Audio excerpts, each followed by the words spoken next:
Hi there, this is Daniel with End Time Country Living, and I am out in my garden doing some planting, transplanting out there, and need to make a transplant drench here, so I thought I'd bring you along to show you a little bit how I do that. That keeps them from getting so much transplant shock and continues to get them to grow and encourages them like that. And also just how to set out the plants in there, spacing and different things that you might want to do as far as amendments to the soil. So anyway, it's coming up.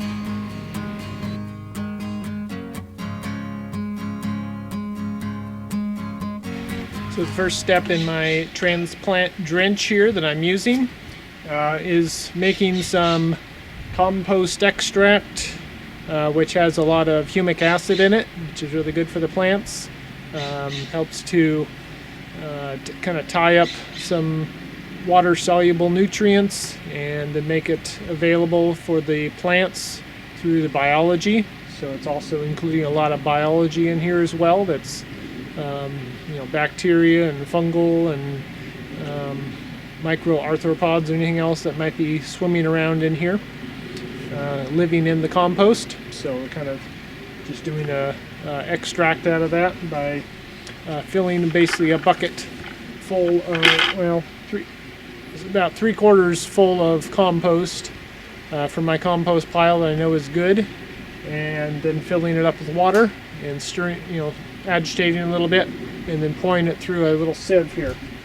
So I have a screen, window screen that I use. That's aluminum, so it's nice and sturdy. And then I have just let me pour this back in here. Using a funnel here, so this is, you recognize it, it's actually like a heat lamp top here. So I had a hole in the bottom, so fits over a 2-gallon bucket I have. This is a little 2-gallon bucket, so it fits over here nicely without falling in. It falls through on the 5 gallons, so I'm not doing it on that, but that's what I have going here. So I'm basically just adding water here.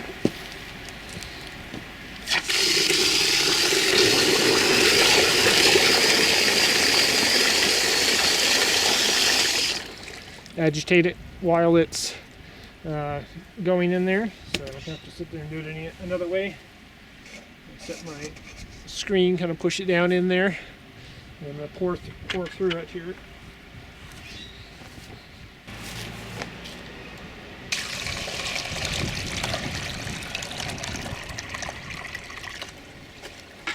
Take it to the point where it lifts it up, squish it a little bit. And then when this bucket's full, I'm putting it into the other 5-gallon buckets here for use.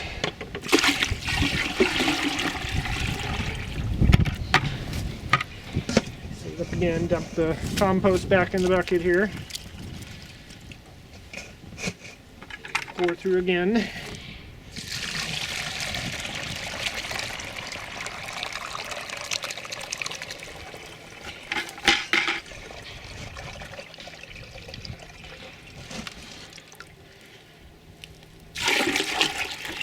This is basically what it looks like there, just kind of a brown liquid.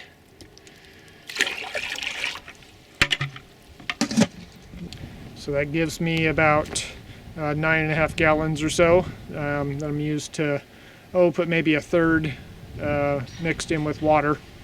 And also I'm going to mix in some molasses. That gives food for the bacteria.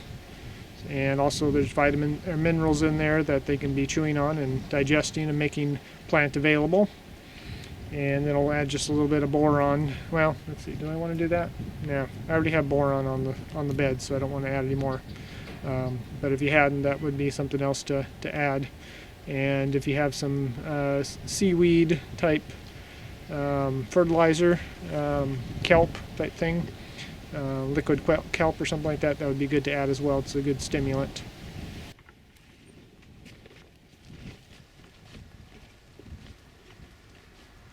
So these are the cucumber starts that I have. They're in little 3.5-inch pots. I have 3 different varieties here. I'm going to be doing about 100 bed feet of them spaced about 5 feet apart. So I'm going to set these out where they need to go, just to make sure I get the right varieties, right quantity before I start putting them in the ground. Alright, so this is how I'm going to do my Transplant Drench here, just to give them a little boost and get the biology going around their root system. So I'll get a 2-gallon watering can. Okay, so then I got some just regular molasses here, and pour in maybe 1/3 of a cup, 1/4 of a cup, somewhere between something like that. Just a little bit in the bottom there. And then I'm going to take my compost extract here.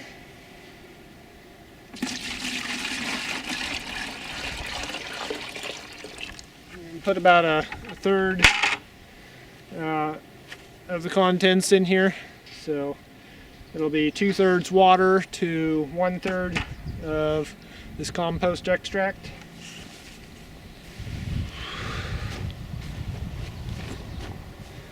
Then I'm going to fill the rest with water here.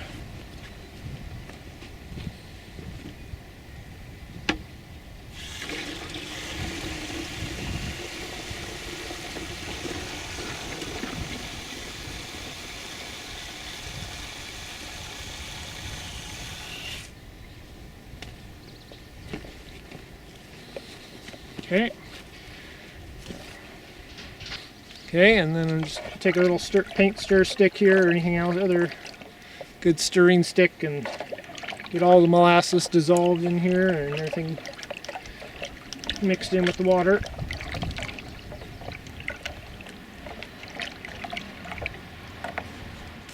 So, alright, so then just give it a cup or so. Give it a good drench to make sure it gets down to the root zone on most of the sides, and then move on to the next one. Okay, so I'm going to set out the plants here. So I'm going to go in, start 2.5 feet in from the end here, right about there, and then I'm going to go another 5 feet down and end up about 2.5 feet from the other end of the bed here. It's a 50-foot bed.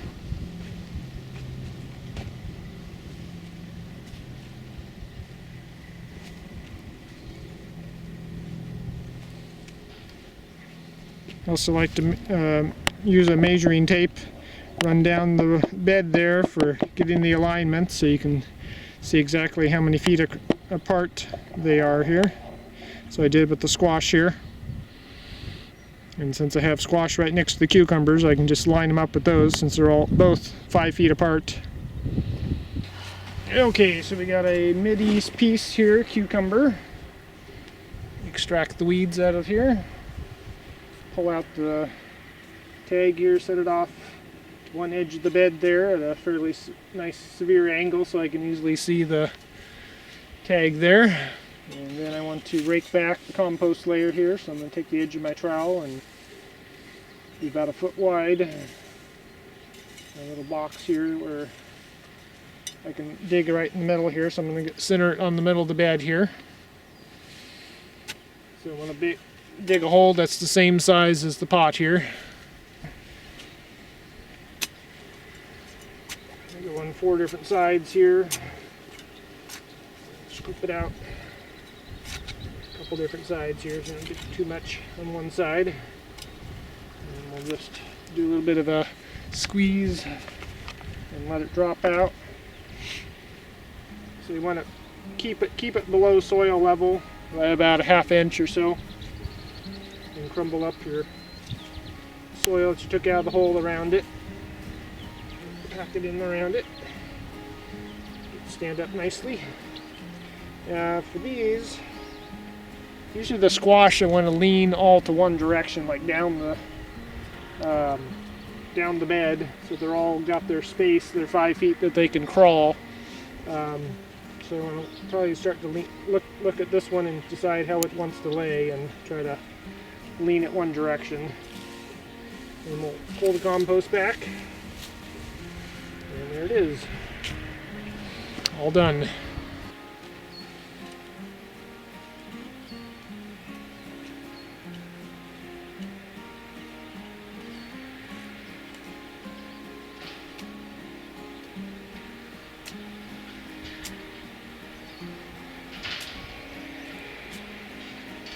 All right, so we basically got all the cucumbers in, and now it's time to move on to some cucumbers and peppers. Those all need to come out, so get on to those. The tomatoes are going to be at 2-foot spacing and have trellises set up for those. Then be putting strings down from the pipes up above. It's 1/2-inch EMT conduit at the top there, and just a 10-foot T-posts on the ends there, or in the supports. And then I have some little wire brackets to hold the EMT conduit to the posts up there.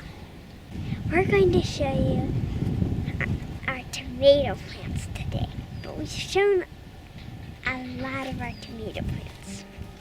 We got 6s, 8s, and 9s already, but we might get a few of them.